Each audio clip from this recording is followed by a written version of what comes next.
Selamat sore Bapak Ibu Saudara dikasih Tuhan. Shalom. Shalom. Haleluya. Selamat beribadah sore hari ini di GKI Proskuneo. Mari kita berikan tepuk tangan dan sorak-sorak bagi Allah kita. Lebih meriah lagi berikan tepuk tangan yang paling dahsyat buat Tuhan kita. Mari kita datang di hadapan Tuhan sore hari ini. Mari kita berdoa, kita serahkan ibadah ini ke dalam tangan Tuhan. Bapak, terima kasih buat sore hari ini. Bersama-sama umatmu di GKI Proskuneo ini Tuhan, kami boleh datang bersekutu beribadah mencari akan wajah-Mu. Terima kasih buat penyertaan-Mu, buat pemeliharaan Tuhan dalam hidup kami. Dan biarlah sore hari ini dengan segenap hati, dengan segenap jiwa dan kerinduan kami rindu membawa korban syukur kami rindu membawa pujian dan penyembahan kami di hadapan-Mu. Karena kami percaya bahwa Engkau Allah yang hidup, Engkau Allah yang mengasihi kami. Kami bersyukur Tuhan, biarlah sore hari ini Engkau hadir di tengah-tengah kami, Engkau melawat setiap kami dengan kuasa, dan biarlah sesuatu yang baru boleh terjadi di tengah-tengah kami. Terima kasih Bapa, terima kasih. Kami serahkan ibadah ini ke dalam tangan. Hanya dalam nama Tuhan Yesus Kristus kami berdoa dan kami bersyukur. Yang percaya, mari bersama-sama kita katakan amin. Tepuk tangan sekali lagi bagi Tuhan kita. Kami datang di hadapan-Mu Tuhan. Kami rindu menyembah-Mu ya Allah.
Surga bumi menyembah.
Bebaskan roh saudara. Mari pribadi lepas pribadi, mari alami Tuhan sore hari.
memuji menyembah Tuhan dengan lebih dahsyat. Sama-sama sepakat kita berkata amin.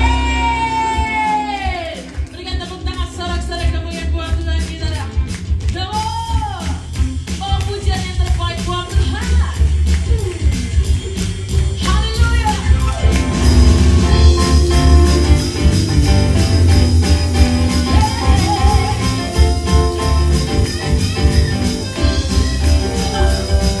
Asuki bangga dengan hati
Angkat tangan semua.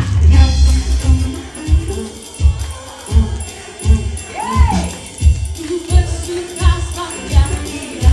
Sambil senyumnya yang lebar bilang ya, dia kirakan ku. Ku bersuka pada kirakanku. Dia kirakanku. Dia kirakanku. Ku bersuka pada kirakanku. Tepuk tangan buat Tuhan. Dia kirakanku. Dia kirakanku.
Bersuka cita katakan amin. Yang bersuka cita katakan amin. Biarlah anggur baru dicurahkan di tempat ini. Haleluya. Oh, oh.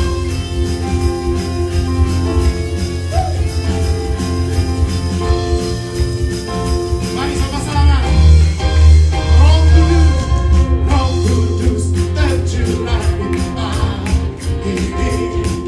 Kurang kaya aja.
bersyukur buat semua anugerah-Mu dalam hidup kami. Kami bersyukur sampai hari ini kami boleh meniru Engkau, kami boleh mengikut Engkau. Itu semua karena anugerah-Mu dalam hidup kami.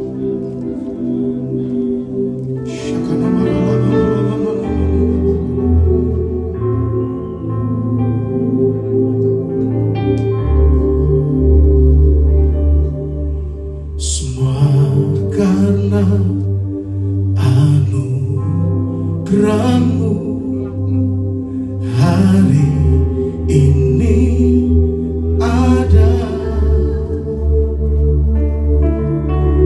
bukan karena kuatku, namun karena Roh-Mu.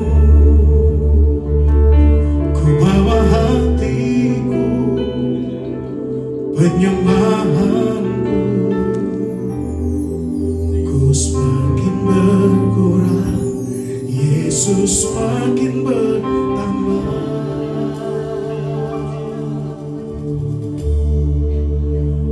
Mengikut Yesus, itulah kesukaan hatiku.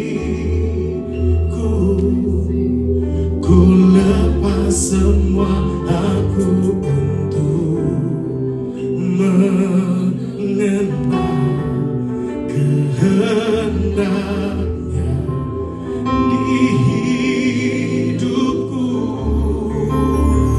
Mengiring Yesus, itulah kekuatan hidupku. Ku yakin anugerah-Nya mampu jadikanku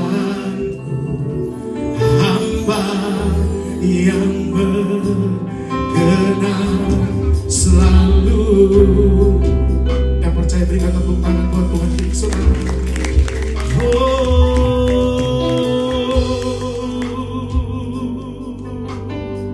Mari sama-sama katakan semua.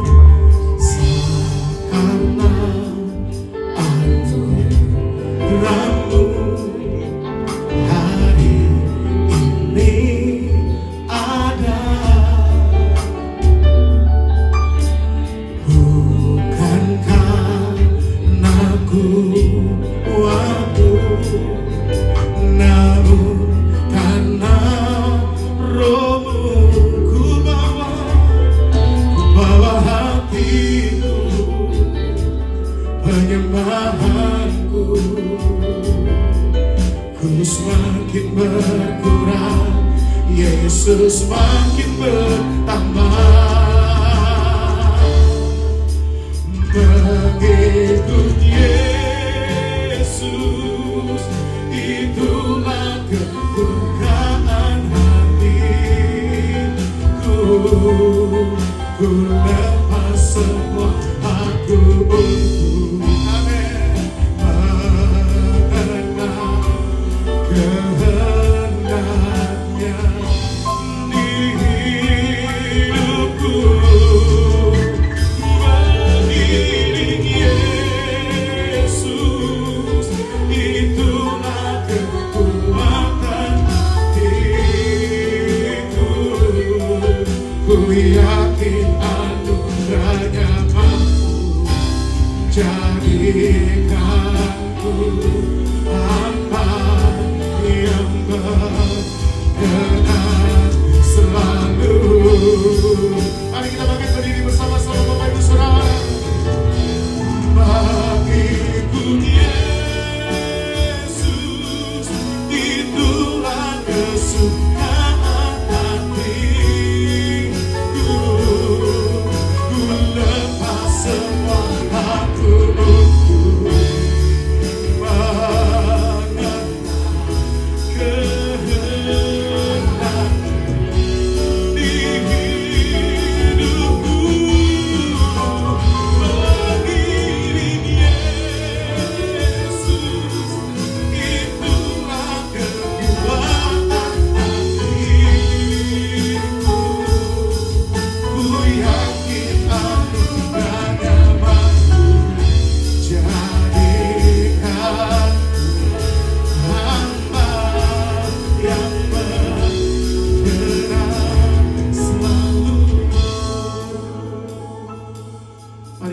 hatimu saudara sore hari ini. Buka hatimu di hadapan Tuhan. Kita bersyukur kalau sore hari ini kita boleh ambil bagian dalam perjamuan kudus. Bukti kasih Allah yang begitu besar bagi kita. Mari angkat kedua tangan saudara. Katakan di hadapan Tuhan, kami mau mengikut Engkau Tuhan. Kami mau mengiring Engkau Tuhan seumur hidup kami. Mari jemaat Tuhan, angkat suara mau katakan mengikut Yesus, itulah kesukaan.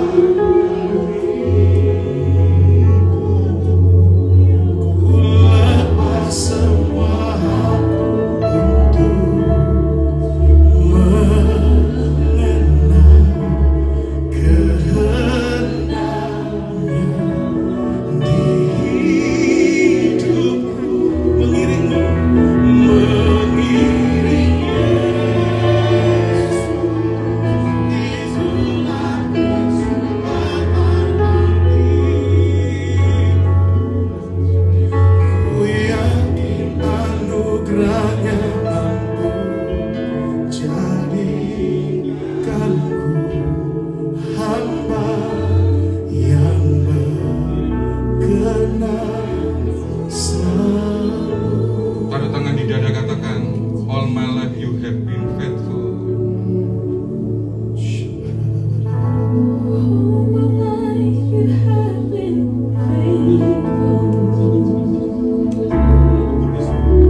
All my life you have been so good. With every breath that I am I can sing of the goodness of All my life you have been faithful, Lord. all my life you have been faithful. Tuhan, Engkau setia pada kami. All my life you have been so good. With every breath, With every breath that angkat dua tangan Bapak Ibu, angkat baca kepada Bapa yang setia. All my life you have been faithful. All my life you have been so good. With every breath that I am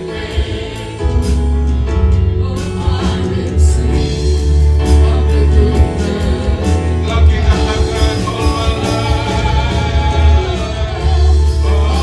life you have been faithful. Terima kasih Tuhan. All my life you have been so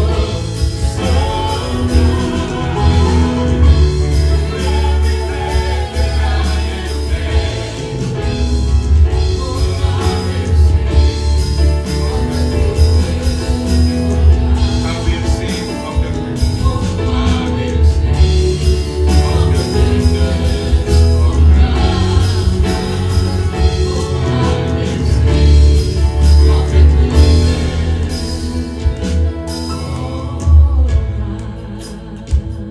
Sembah dengan lembut Bapak Ibu, katakan Tuhan Engkau baik, Tuhan Engkau baik.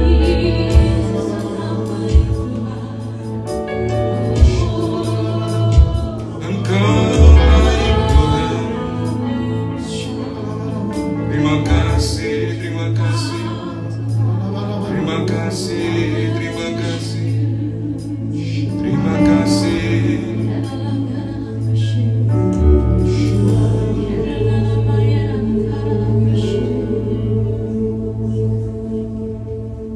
Terima kasih Tuhan, terima kasih. Biarkan hari ini kami terus disentuh dan tidak ada hati yang terlampau keras. Dan setiap hati biarkan diterangi dengan kebenaran firman. Karena kebenaran itu akan memerdekakan kami. Seperti lagu sebelum firman, dua lagu ini Tuhan, kami mau mengikut kehendak, itu kesenangan kami. Dan kalau tapi perasaan Tuhan itu yang terpenting. Sehingga setiap tindakan kami memperhitungkan perasaan Tuhan di dalam kehidupan kami. Berkati bulan attitude ini Tuhan, dalam minggu ketiga, supaya setiap kami semua diwahyukan, diterangi dengan hikmat daripada-Mu, dan kami semua Tuhan hidup di dalam terang-Mu yang ajaib. Roh pengertian turun melimpah di tengah-tengah kami. Berkati di dalam nama Tuhan Yesus. Haleluya, amin. Silakan duduk Bapak Ibu yang dikasih Tuhan. Salam kiri kanan katakan Tuhan Yesus baik.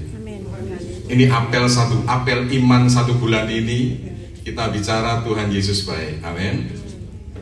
Kalau mau salaman sama Bu Susi lari ke depan Bapak Ibu. Tuhan Yesus baik. Amin. Hari ini kita akan berbicara dalam bulan attitude ini Bapak Ibu. Attitude itu kalau diterjemahkan singkatnya sikap. Tapi bicara sikap itu berarti bicara soal respon. Katakan respon.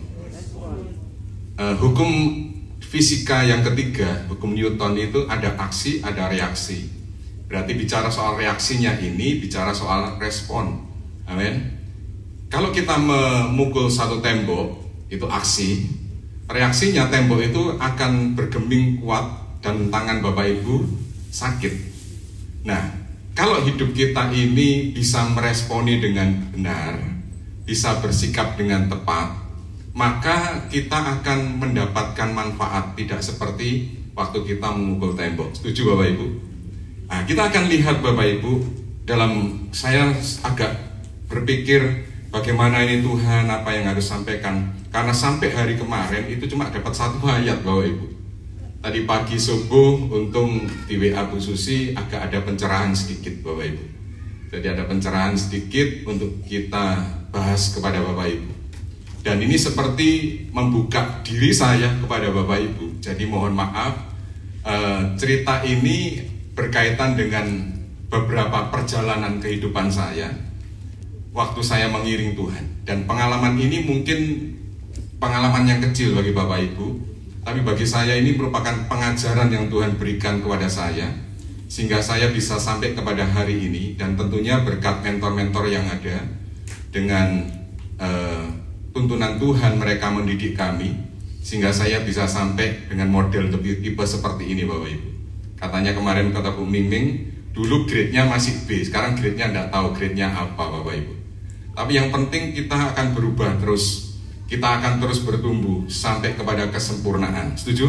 Karena Bapak kita sempurna, kita akan diciptakan menjadi sempurna seperti Dia. Ayo kita lihat ayatnya di dalam Yohanes pasal 12. Yohanes 12 ayat 26. Kenapa saya harus bicara soal ini? Karena Bapak Ibu adalah representasi Tuhan di dalam kehidupan Bapak Ibu.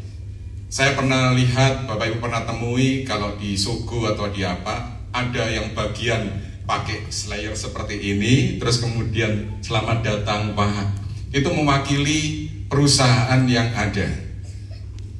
Bagian customer service itu harus diperhatikan baik karena mewakili perusahaan. Setuju ya Bapak Ibu ya?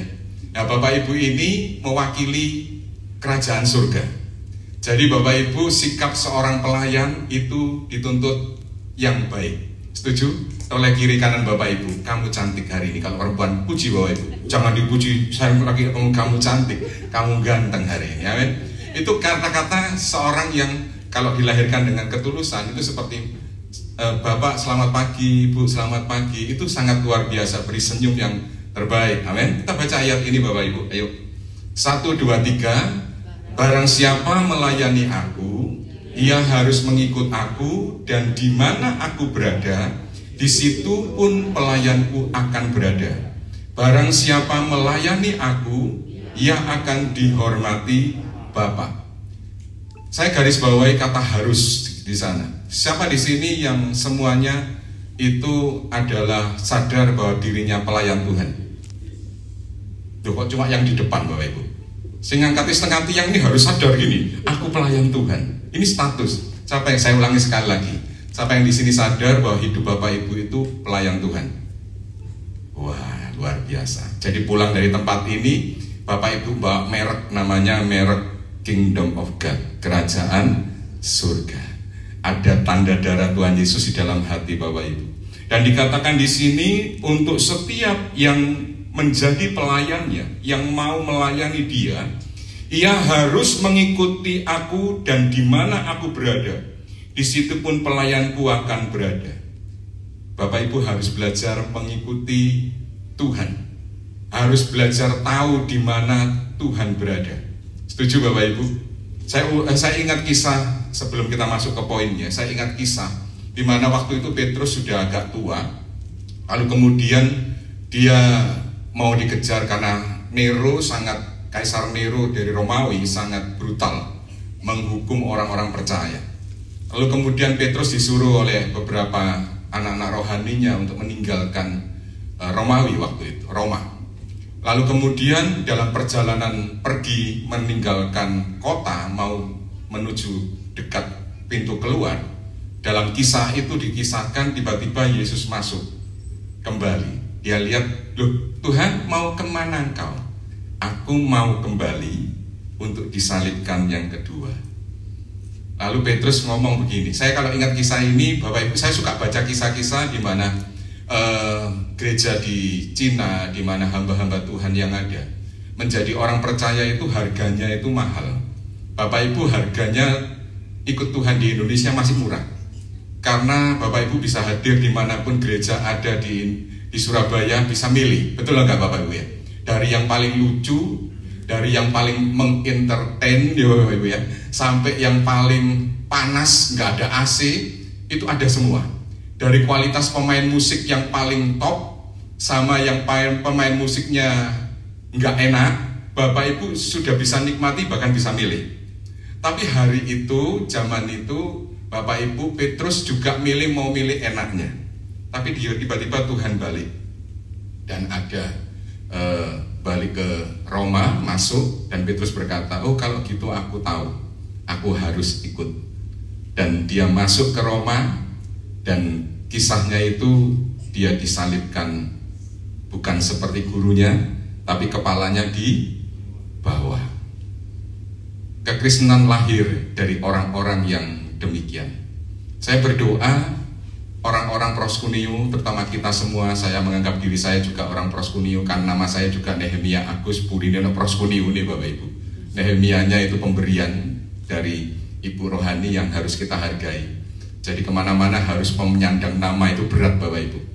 Dan kita semua Bapak Ibu yang ada di sini melakukan Proskuneo itu harus sungguh-sungguh memiliki roh spirit seperti Petrus yang mau mengiring Tuhan dimanapun Tuhan ada. Sekarang Bapak Ibu harus bertanya kepada Tuhan, sekarang Tuhan itu maunya apa dan ada di mana di dalam kehidupanku secara pribadi. Tuhan ini gawene mau gawe apa? Itu Bapak Ibu harus mulai bertanya kepada Tuhan secara pribadi hari ini. Amin.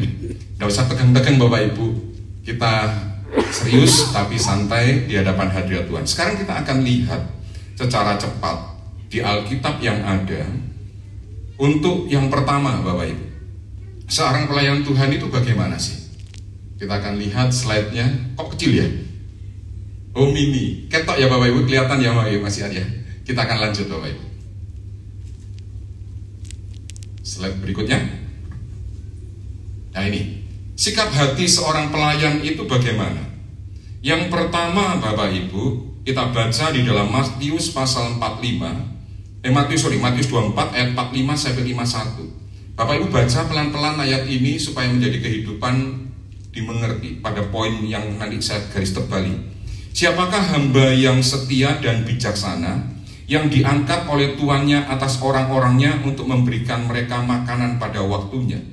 Berbahagialah hamba yang didapati tuannya melakukan tugasnya itu ketika tuannya itu datang. Aku berkata kepadamu, sesungguhnya Tuhan itu akan mengangkat dia menjadi pengawas segala miliknya.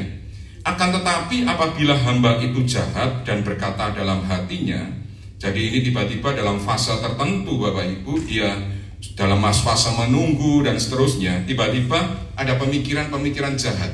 Jadi hati, Bapak Ibu mau jagalah hati, tapi hati itu licik, jangan sampai tertipu. Tiba-tiba bisa muncul hati yang jahat.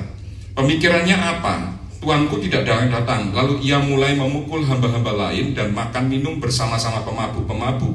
Maka Tuhan hamba itu akan datang pada hari yang tidak disangkakannya dan pada saat yang tidak diketahuinya, dan akan membunuh dia, membuat dia senasib dengan orang-orang munafik. Di sana akan terdapat ratapan dan kertakan gigi. Yang pertama yang saya mau nyatakan kepada Bapak Ibu untuk saya dan saudara, berarti dengan kata lain, waktu kita mau mengambil sikap seorang pelayan Tuhan, Bapak Ibu harus memiliki penguasaan diri. Katakan penguasaan diri. Nah, penguasaan diri ini bicara soal apa? Saya simpulkan, saya dapat pengertian begini. Penguasaan diri itu berarti bukan bicara ngempet, Bapak Ibu. Bapak Ibu tahu ngempet? Siji, loro, telu, terus meledak. Enggak. Bapak Ibu, penguasaan diri itu bukan bicara soal perasaanku yang terpenting, tapi perasaan Tuhan. Ini statement beberapa kali dari Bu Susi ini. Bukan perasaanku yang terpenting, tapi perasaan Tuanku yang terpenting. Setuju enggak Bapak Ibu? Berarti Bapak Ibu harus mau memperhatikan perasaannya Tuhan. Karena Tuhan berkata, hendaklah kamu memiliki pikiran dan perasaan Kristus. Perasaan dan pikiran Kristus harus jadi satu. Amin. Di dalam kehidupan Bapak Ibu. Coba kita lihat, tidak ada ayatnya di situ. Mazmur 123 ayat yang kedua. Penguasaan diri itu berarti Bapak Ibu bisa menguasai perasaan, nunggu waktunya Tuhan. Di tengah kekacauan yang ada, Saul gagal dalam hal ini. Kita lihat Mazmur 123 ayat yang kedua. Maaf tak interupsi, pindah ayat. Tidak ada di situ, tadi baru susun lagi. Mazmur 123 ayat yang kedua. Dikatakan begini, saya baca untuk Bapak Ibu. Lihat seperti mata para hamba laki-laki memandang kepada tangan tuannya, seperti mata hamba para perempuan memandang kepada tangan nyonyanya, demikianlah mata kita memandang kepada Tuhan Allah kita, sampai Ia mengasihani kita. Ini seorang hamba itu begitu Bapak Ibu. Dia hanya memandang tangan tuannya, dia tundukkan kepala, tidak lihat wajahnya, hanya lihat tangannya. Kalau tangannya ini bicara soal simbol, Tuhan yang nyuruh ke kiri, nyuruh ke kanan, maju ke depan, itu hamba mengerti. Dan Bapak Ibu dikatakan di sini, penguasaan diri berarti Bapak Ibu harus tetap mau berada di dalam posisi yang ada itu sampai Tuhan kita, yaitu Tuhan, itu menyuruh bergerak. Penguasaan diri itu bicara soal itu. Berbicara kalau Tuhan kehendaki bicara, menyampaikan sesuatu tidak berdasarkan perasaan dan pikiran Bapak Ibu, tapi bisa memikir dari sisi yang Tuhan mau. Angel enggak ini Bapak Ibu? Sukar enggak? Saya kasih contoh begini. Suatu saat ada orang konseling dengan saya, tahun-tahun yang lama. Dia bicara begini, masa persembahan itu ditulis harus, waktu itu suatu gereja ini kedatangan seorang hamba Tuhan dari luar negeri, dan tentunya ada beberapa yang kenal, sudah meninggal, Bapak Morris Serulo waktu itu. Dan dia sharing waktu itu tahun Yobelnya Israel, dan kemudian dia berkata, dia tantang untuk offering, tantangan untuk persembahan untuk memberkati gereja itu. Dan beliau berkata kalau persembahan hitungannya angka 9, jadi misalnya gini, 999, jadi 9.999, hampir 10.000 kan Bapak Ibu, tapi dibuat angka 9-nya, ada faktor 9-nya, berarti 9.000, seperti itu. 90.000, kelipatan 9 Bapak Ibu. Jadi 999, itu simbol profetik. Lalu kemudian orang ini hadir, lalu kemudian protes, persembahan kok ditentukan seperti itu. Kalau tidak mau, saya ngomong gini, kalau tidak mau masukkan, jangan komentar. Karena ini masalah profetik, kan gitu. Seorang nabi bergeraknya di dalam simbol. Seperti Elisa, waktu ada seorang raja datang, dia ngomong begini, arahkan panahmu ke sebelah timur. Terus diarahkan panahnya ke sebelah timur, panahlah. Arahkan panahmu ke sebelah sana, diarahkan. Lalu kemudian dia ngomong gini, ini akan menjadi simbol kemenanganmu atas Aram. Ini akan menjadi tanda. Lalu ada instruksi berikutnya, pukulkan anak panah yang ada ke tanah. Dia mukulnya 3 kali, dan itu berpengaruh dalam kehidupannya. Karena apa? kenapa kamu pukul 3 kali? Harusnya kamu bisa pukul 5 atau berapa kali, supaya aram bisa dihabiskan dalam kehidupanmu. Kalau Bapak Ibu kurang pengertian seperti ini, tidak bisa terima blessingnya Bapak Ibu. Setuju? Saya ngomong begini, Bapak kalau tidak setuju tidak apa-apa. Berarti Bapak belum sampai ke dalam pengertian itu. Yang harusnya Bapak tahu penguasaan diri, Bapak Ibu Bapak berdoa kepada Tuhan. Apakah yang diminta hambanya ini adalah sekedar dorongan manusiawi ataukah dorongan Tuhan? Saya ngomong begitu. Kalau dorongan Tuhan, Bapak berdoa, Tuhan, porsiku ambil bagian berapa? Lupa, aku tidak bisa dengar, tapi nanti kan ada getaran di sini. Saya ngomong gitu. Akhirnya kejawab. Eman Pak, kalau saya hadir saat itu seperti yang beberapa tahun yang dulu, itu bisa terjadi penjebolan di dalam ekonomi. Kalau ada momen-momen seperti itu Bapak Ibu. Nah, penguasaan diri seperti ini harus ada di dalam hati kita. Setuju? Tidak gampang mengungkapkan pemikiran kita sebelum kita saringkan itu dengan firman dan roh. Setuju ya Bapak Ibu ya? Itu harus. Nanti Bapak Ibu kalau makin mengenal ini, Bapak Ibu akan memiliki kebijaksanaan. Kenapa saya bisa berani berkata begini? Dari perjalanan kejatuhan, kegagalan, dan belajar meresponi dengan betul, akhirnya dan sampai sekarang masih belajar berjalan dengan Tuhan yang ajaib seperti itu menuntut penguasaan diri yang betul Bapak Ibu. Setuju? Toleh kiri kanan mengatakan penguasaan diri. Kalau Saul nunggu Samuel kok tidak datang-datang, dia ngomong aku juga bisa karena dorongan dari rakyat. Penguasaan diri itu bicara gini, apapun yang menggoyahkan kita untuk bergerak, kalau Tuhan belum bergerak, jangan bergerak. Setuju? Apapun itu, kalau Tuhan tidak perintahkan, jangan bergerak. Kecuali Bapak Ibu ada di dalam komando satu kepemimpinan rohani. Nanti yang tanggung jawab ya pemimpin Bapak Ibu dengan Tuhan. Setuju ya Bapak Ibu ya? Itu yang pertama. Yang kedua, ini nanti kita Bapak Ibu minta waktu perjamuan kudus, minta hatinya betul-betul, minta pikirannya. Yang kedua adalah kita baca di dalam Markus pasal 13 ayat 34 sampai 37. Hari ini saya ngajar, saya tidak khotbah seperti berapi-api begitu, tapi saya mengajar Bapak Ibu tentang sikap hati seorang pelayan. Untuk poin yang pertama, siapa yang jelas Bapak Ibu? Oke? Karena di dalam kekristenan itu penguasaan diri juga bukan bicara begini. Ambisi itu ada. Saya pernah dengar waktu sekolah Alkitab, itu ada sharing dari seorang dosennya berkata sebelum saya masuk poin kedua, dia berkata begini, terjadi persaingan siapa yang mau menjadi ketua rektor di perguruan tinggi teologi itu.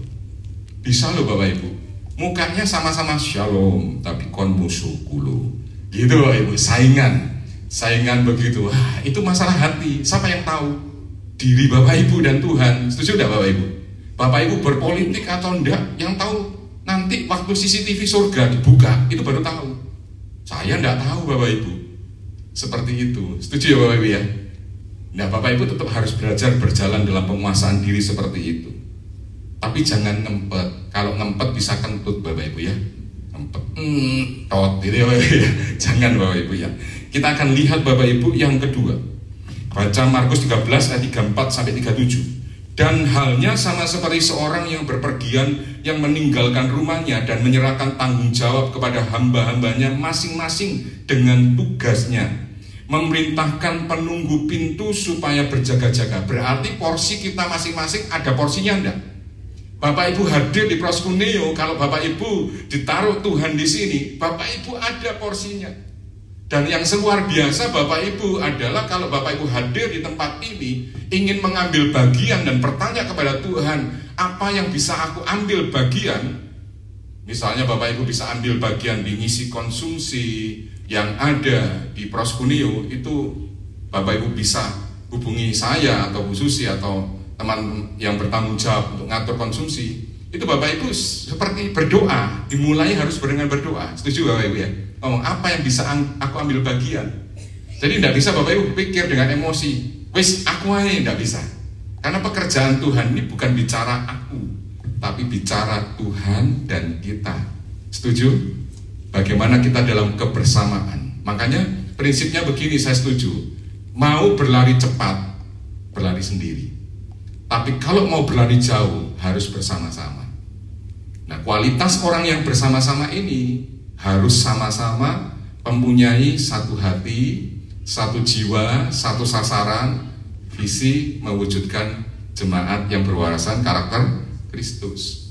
Tujuh Bapak Ibu ya. Ya, ini Bapak Ibu harus sadar, fungsiku apa Tuhan? Fungsiku apa? Harus tanya kepada Tuhan. Setuju?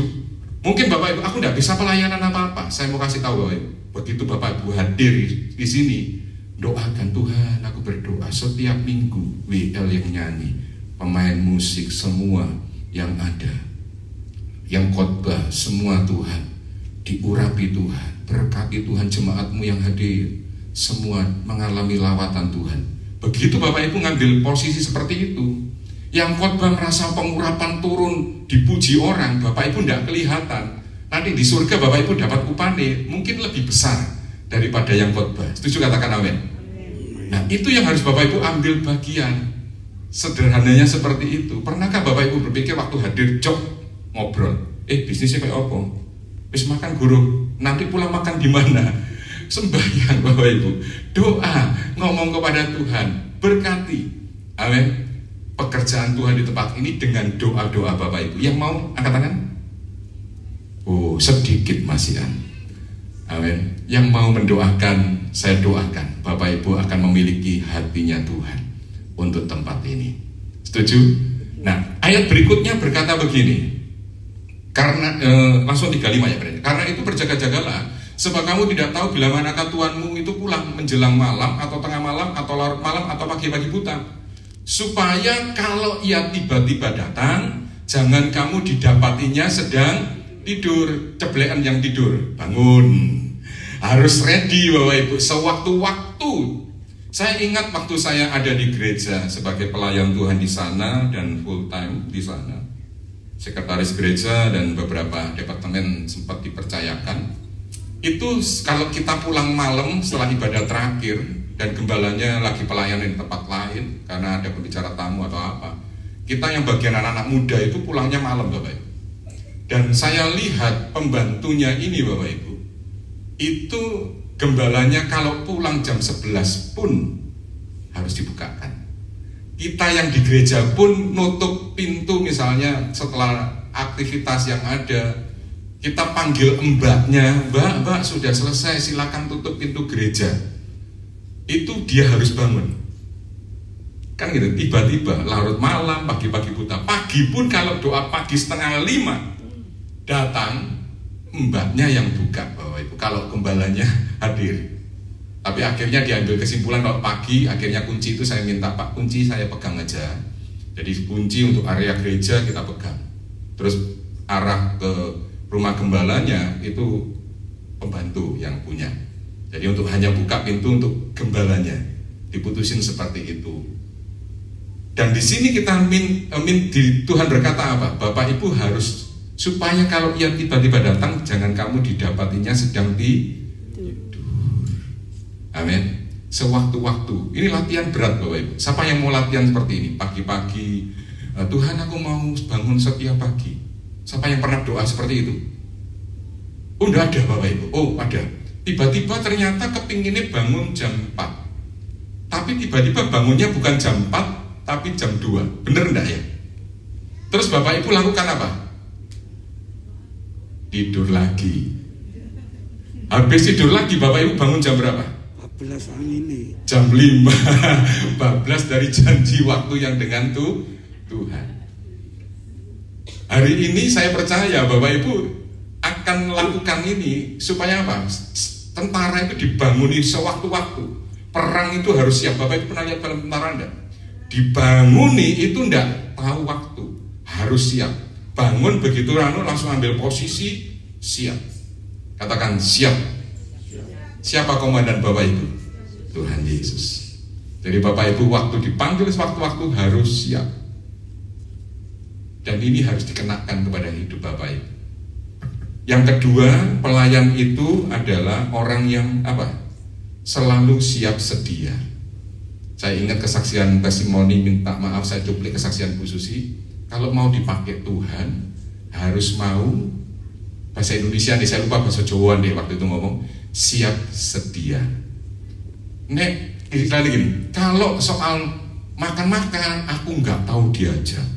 Tapi begitu orang kerasukan setan, katanya begitu. Jam 2, jam 1 ditelepon, Sus, iki tolong setane gak metu-metu. Datang. Tapi karena mentalnya adalah seorang yang melayani Tuhan, siap sedia. Saya belum baik untuk hal ini. Karena waktu malam ditelepon tengah 1, sopo lali untuk, saya lupa silent HP. Saya ngomong, iki anak turu kon iku ganggu wong, maaf saya ngomong seperti itu. Lalu di hati ngomong, kamu ini pelayan. Ya wis, ada apa sih? Ngomong. Saya ngomong gitu. Tak dengar ini malah begini. Nek kamu mau tanya untuk agak ada hikmat pengetahuan yang agak ada profetiknya, hubungi Bu Susi. Saya ngomong begitu. Beliau belum tidur, nek sam segini. Loh, temen Pak Agus, temen. Iya, temen. Wis ngomong hubungi Bu Susi, wis tak denger yo keluhanmu yo. Wis mari hubungi Bu Susi. Itu dulu Bapak Ibu. Seperti itu. Lalu kemudian ya aku tak turu. Berarti saya belum pelayan Tuhan yang baik. Setuju Bapak Ibu ya? Tapi saya belajar. Suatu saat setelah didoakan hamba Tuhan, dia ngomong gini, urapan ini Tuhan turun atasmu karena kesetiaan, penundukan diri, ketaatanmu kepada pemimpinmu. Tuhan memberikan hadiah ini. Lalu Bapak Ibu dijak khususin doain Bapak Ibu. Gus, doa pagi di Simokerto kan 2 nomor 22. Aku sebelah sini, kamu sebelah sini. Dan di sebelah sini yang dipilihkan Bu Susi, ada orang sing gak seneng ngambil aku Bapak Ibu. Dan itu Bapak Ibu sudah masang wajah welek Bapak Ibu mukanya, percayai. Dan Bapak Ibu bisa doain enggak? Mbok lompati atau enggak? Saya berdoa, Tuhan, iki perintah Tuhan, tapi aku pengen doa, tapi mukanya kayak gitu, kayak apa Tuhan? Dan betul Bapak Ibu, kita sembahyang Tuhan. Tapi saya ingat ayat, kalau kita memberi dan pemberian itu orang itu tidak layak menerima doa kita, doa itu balik kepada yang doain. Setuju ya Bapak Ibu ya? Saya lakukan itu Bapak Ibu. Saya begitu saya dekat, saya ngomong, waduh, tak lihat. Ini kan baris, misalnya baris gini, saya sudah baris ini, tak lihat. Kok orangnya gini, kayak orang silop ini.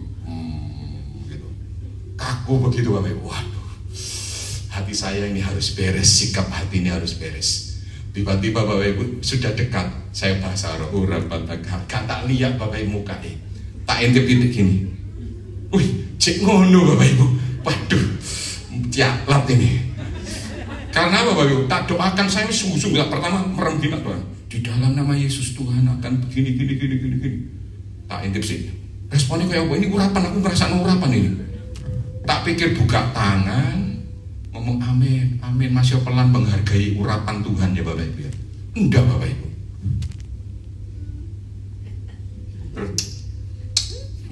Wah gitu Bapak Ibu, aduh. Tapi untung lulus Bapak Ibu. Dan itu berkali-kali ujian terjadi dan itu lulus. Kalau Bapak Ibu mau, siapa yang mau ngalami kayak gitu angkat tangan? Ora, ada yang kenal gitu. Enggak gitu. Jadi kalau ada teman yang didoakan gini, urapan Tuhan turun, dia ngomong oleh gini, saya mikir gini, enggak. Harusnya mantuk-mantuk, ya Tuhan gitu ya. Cek dalam kehidupan Bapak Ibu, apakah Bapak Ibu memiliki hati yang siap sedia? Saya ingat waktu panggilan awal saya jadi hamba Tuhan, itu dimulai, saya sudah full time, terus kemudian saya tidak full time lagi, mengundurkan diri dari gereja, terus kemudian saya sempat cari jalan tengahnya untuk tidak nuruti papa dan maksudnya disuruh kerja. Dan saya tidak ikuti, saya ngomong jalan tengahnya. Kemudian kita buka sejenak toko air dan saya agak lumayan Bapak Ibu buka les privat Bapak Ibu, tapi datangi ke tempat-tempat. Terus kemudian habis itu Bapak Ibu ada panggilan Tuhan di dalam perkumpulan jemaat gini. Pertama dari pemimpin yang ada, dia berkata begini, nanti mari habis 2 langkah, terus kemudian nanti pada tahun ini kamu harus melepaskan semuanya mengikut Tuhan kembali. Lalu kemudian kemarin ada teman-teman ngomong, wah Pak, di doa jadi pengusaha, saya ini tidak punya pikiran Bapak Ibu. Kalau nanti suatu saat itu terjadi, biarkan itu ada aktivitas untuk istri aja. Kita yang melayani Tuhan, amin. Kita yang melayani Tuhan. Misalnya loh kalau Tuhan izinkan. Tapi hati ini adalah hati seorang hamba, harus melayani. Seperti itu. Jadi pikirannya waktu itu, kemudian yang kedua, ada hamba Tuhan dari Semarang. Dan dia panggil saya juga, tidak saling omongan, tidak tahu, tiba-tiba ngomong lebih tajam lagi, batasnya sampai tanggal 31 Januari tahun sekian, waktu itu, kamu harus ambil putusan, meletakkan diri kembali ke Tuhan atau enggak. Lalu kemudian saya diskusi sama istri karena waktu itu ada problemnya kita punya cicilan. Masa cicilan suruh bayar Tuhan Bapak Ibu? Ya enggak gitu Bapak Ibu. Lalu kemudian saya diskusi sama hamba Tuhan ini, Pak ini bagaimana? Dia ngomongnya enak Bapak Ibu, ngomongnya begini, tanpa syarat, letakkan diri ke Tuhan. Saya ngomong kepada istri, ini kalau saya pakai prinsip Pontius Pilatus, ini terserah kamu loh ya. Nek aku ngambil jalan ini, kamu bisa ndak, mau ndak? Dia yang ngomongnya pinter, ya nek itu Tuhan, ya wis, apa mau dikata, seperti itu. Akhirnya ngambil keputusan. Nah kemudian Tuhan berikan tanda. Semua kita ini di dalam dunia ini pasti urusannya soal apa? Uang. Dan kalau saya lepas semuanya itu, apakah tetap bisa ada keuangan yang lancar? Dan itu pergumulan. Tiba-tiba Tuhan beri tanda. Biasanya di tempat itu Bapak Ibu saya tidak pernah mau terima, karena saya minta musik kalau ada persembahan masuk, Pak ini untuk Bapak, oh masukkan aja ke kotak. Lalu kemudian setelah itu Bapak Ibu ada dia ngomong, Pak saya dapat dari Tuhan dan ini harus untuk Bapak. Tidak, masukkan ke kotak. Sudah saya masukkan, ini porsi untuk Bapak. Dan saya buka, angkanya lumayan. Angkanya lumayan, beberapa juta. Lalu kemudian satu kali pengalaman itu, nextnya Bapak Ibu, bulan berikutnya saya kan masih pertama terus fokus ke Tuhan Bapak Ibu. Lalu kemudian bulan berikutnya diberi lagi sama orang ini. Dasar manusia, kesiapan sediaan mengandalkan Tuhan mulai berubah menjadi mengandalkan manusia enggak?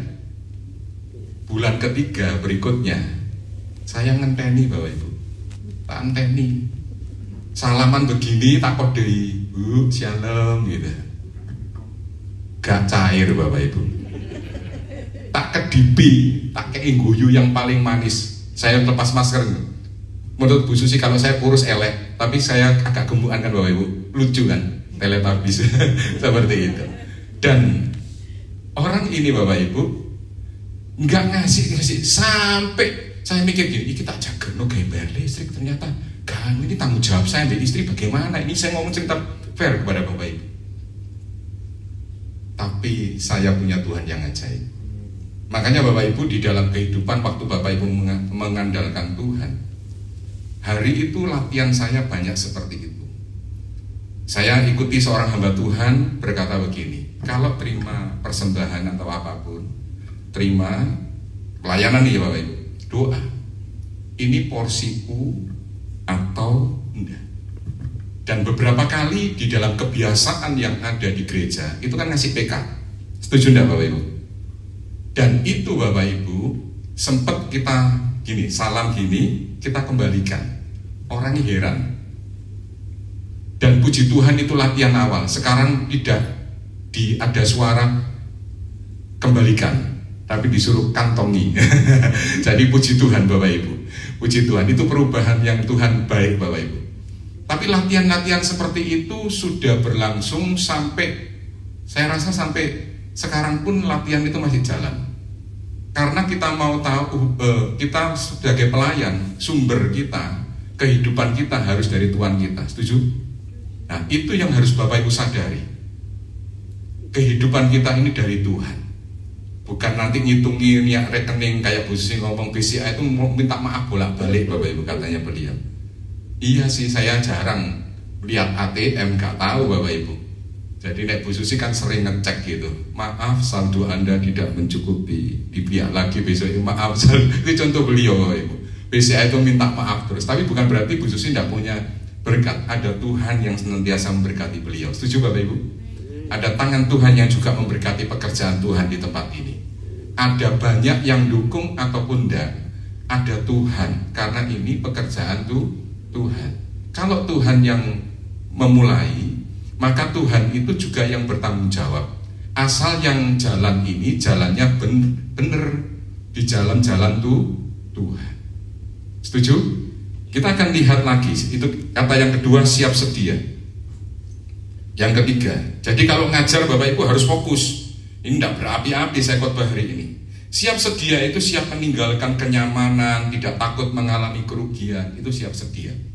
Suatu saat Bapak Ibu ada suatu pekerja diminta sama-sama, dalam menurut saya itu himbauan, dan terus kemudian saya berpikir gini, saya sempat waktu suatu saat itu Bapak Ibu hampir 1-2 bulan tidak ngisi konsumsi kalau tidak salah. Biasanya saya ngisi, saya ngomong Yul kalau misalnya ada kosong saya akan isi. Tapi hari itu tidak bisa ngisi. Lalu yang terjadi adalah Bapak Ibu ada anjuran seperti itu, dan saya respon, saya mikir gini, Tuhan, ini kayak gini bagaimana? Ini Bapak Ibu bukan pesan sponsor ya. Kalau Bapak Ibu negatif thinking dengan cerita-cerita seperti ini, salah sendiri loh Bapak Ibu. Salah sendiri. Tapi ini cerita, saya ngomong cerita dari diri saya yang saya alami. Setuju ya Bapak Ibu ya? Dari sisi saya. Lalu apa yang saya lakukan? Saya sembahyang. Akhirnya ya wis lah, ngambil satu. Tadi pun ada langsingkan saya ambil satu. Kalau mungkin saya jadi kayak bapak-bapak yang ada yang dibuat Tuhan diberkati dengan keuangan yang berlebih, mungkin saya ambil 5 mungkin Bapak Ibu ya. 5 itu angka pelayanan kegenapan. Ada rasul, nabi, gembala, biar terjadi di dalam hidup saya seperti itu Bapak Ibu. Kan orang profetik kan angka-angka itu kan berpengaruh juga. Angka 5, angka 7 seperti itu. Tapi saya tidak percaya angka-angka seperti itu, karena Tuhan itu di luar hal itu. Nah, lalu kemudian apa yang Tuhan buat?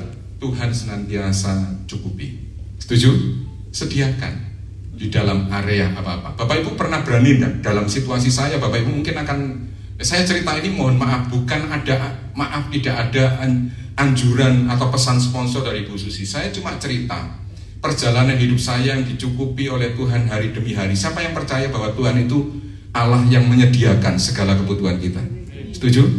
Nah, yang terjadi adalah Bapak Ibu pernah enggak dalam posisi seperti saya punya penghasilan, misalnya dulu di dalam full time itu dapat PK dari gereja itu sekitar 1 juta.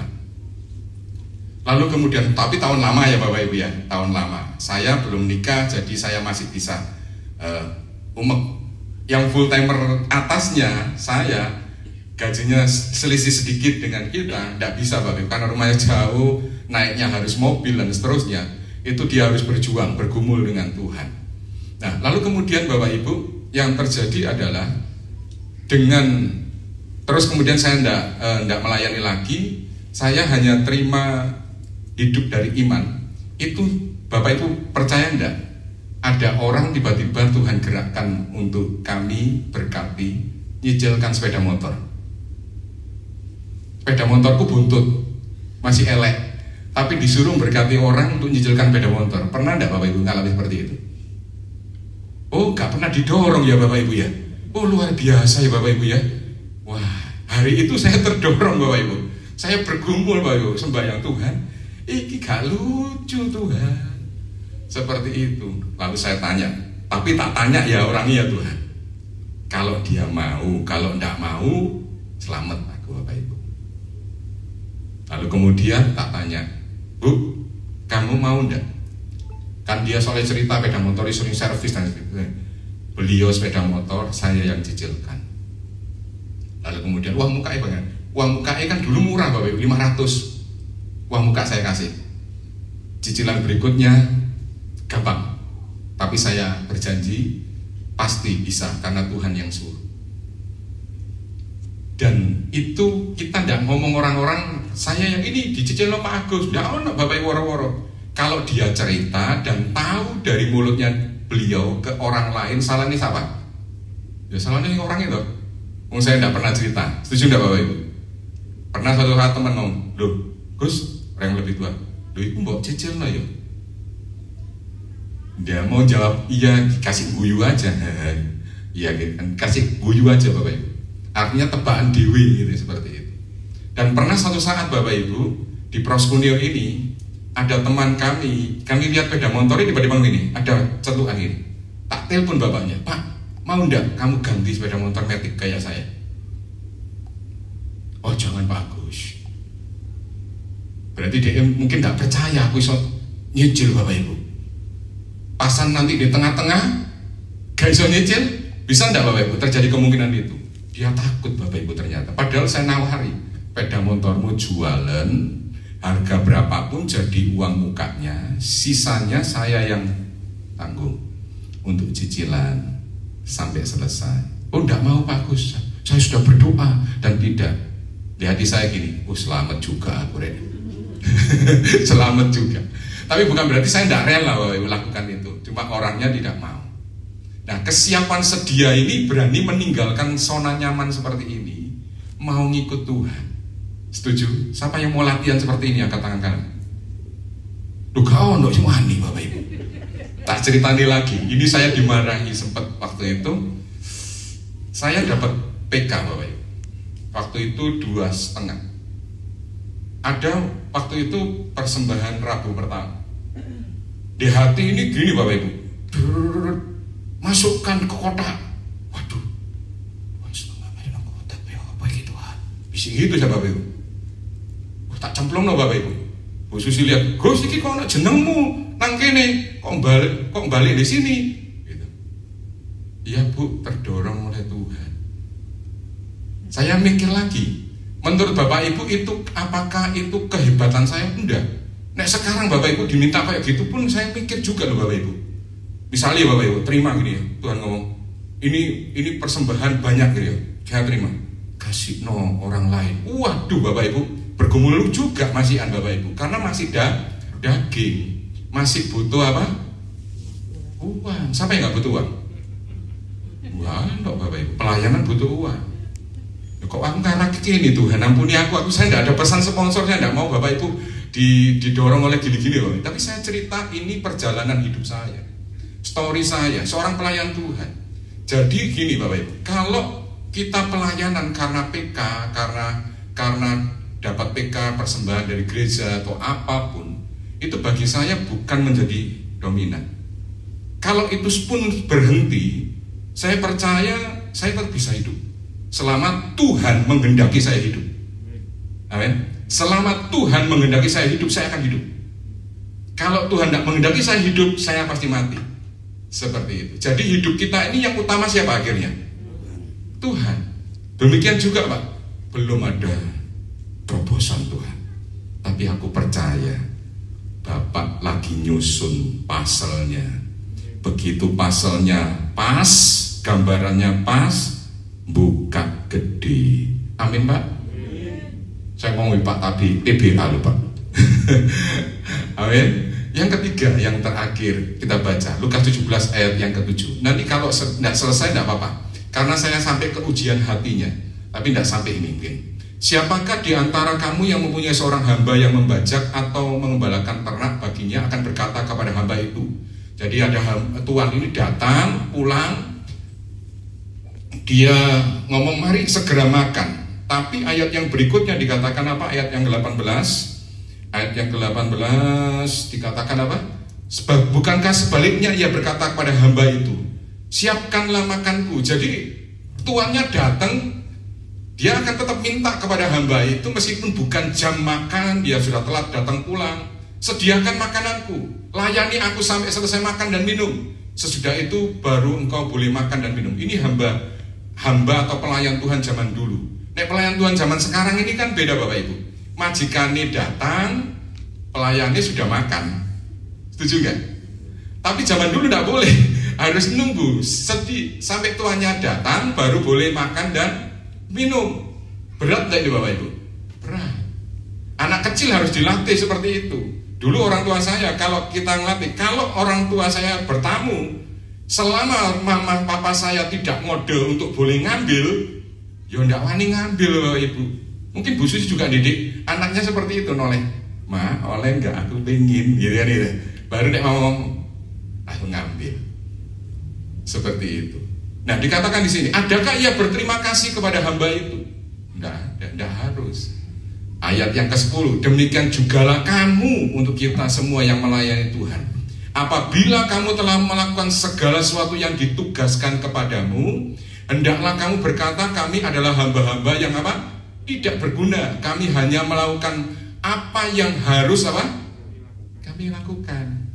Nah, kalau saya diajak diskusi seperti itu kepada orang-orang yang ada atau apa, Pak, misalnya tahun sebelumnya saya melayani satu tempat 10 tahun, lalu kemudian seperti tidak ada bekasnya sama sekali dan seterusnya, tidak peduli karena porsi saya sudah selesai di sana.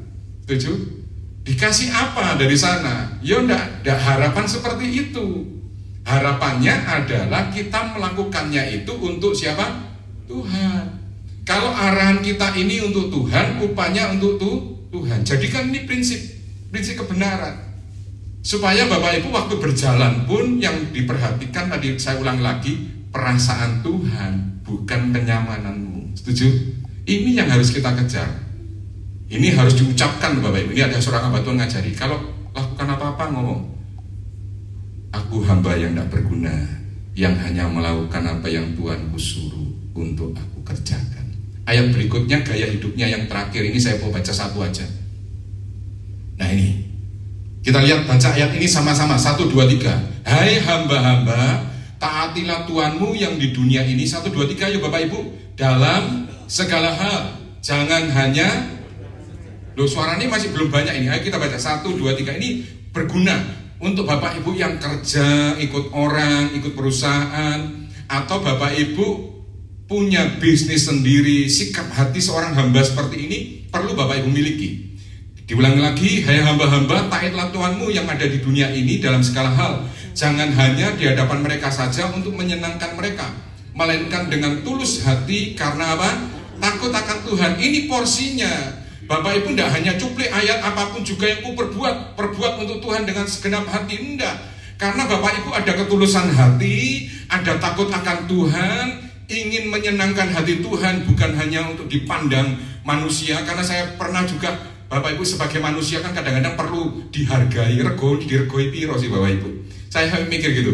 Dulu kan saya pernah cerita Bapak Ibu, kalau gembala saya datang itu jam ngantor saya misalnya jam 8:30, gembala saya itu 8:30 mesti kalau dari jalan-jalan atau apa itu datang ngelewati datang mampir ke gereja dulu, jumpai full timer, kadang-kadang nyapa. Dan itu hari itu saya Bapak Ibu ngambil bagian tugas yang bagian nyapu tak ambil, tak sapu nih, gitu. Saya nyapu begini Bapak Ibu, tak enteni gembala ini gak teko Bapak Ibu. Sungguhan Bapak Ibu gak datang, saya ngomong, loh Tuhan, telat sampai jam 9, sikilku pegel Bapak Ibu. Ternyata Tuhan mau kita mau lakukan segalanya dengan tulus dan karena takut akan Tuhan. Dasar ini akan ada ayat 23. Ayo kita baca. Apapun juga yang kamu perbuat, perbuatlah dengan segenap hatimu untuk Tuhan dan bukan untuk manusia. Kenapa Bapak begitu? Kamu tahu bahwa dari Tuhanlah kamu akan menerima bagian yang ditentukan bagimu sebagai upah. Kristus adalah Tuhan dan kamu hambanya. Jadi ini tidak berlaku secara profesional. Kalau mau melayani sebagai hamba Tuhan, Bapak Ibu tidak bisa nuntut gini, kalau selama masih bisa memberikan perkembangan, ya aku akan mau tunduk. Tapi kalau tidak bisa memberikan manfaat kepadaku, aku akan tinggalkan. Berarti Bapak Ibu tidak memperhatikan kepentingan Tuhan. Makanya saya ngomong pada teman-teman kadang-kadang begini, aku ini tidak bisa, mau maju mundur tidak bisa. Kenapa? Karena aku diutus di sini sama Tuhan. Jadi bukan karena Bu Susi, Bapak Ibu. Saya datang ke sini itu karena Tuhan. Jadi Tuhan yang Bu Susi tawari, Pak Agus hadir di tempat saya. Waktu saya ngajukan proposal, tolong didoakan Bu Susi. Bukan proposal minta berkat Bapak Ibu, proposal mau ngadakan doa pagi di tempat itu. Lalu kemudian Bu Susi ngomong gini, buat aja hari Selasa, Kamis, Sabtu, jangan Senin, Rabu, Jumat. Kenapa Bu? Senin, Rabu, Jumat doa pagi di tempatku. Rumahmu mana Bu Susi? Simokerto, Kadoan. Saya ngomong itu, Kadoan. Bu Susi wis ditolak.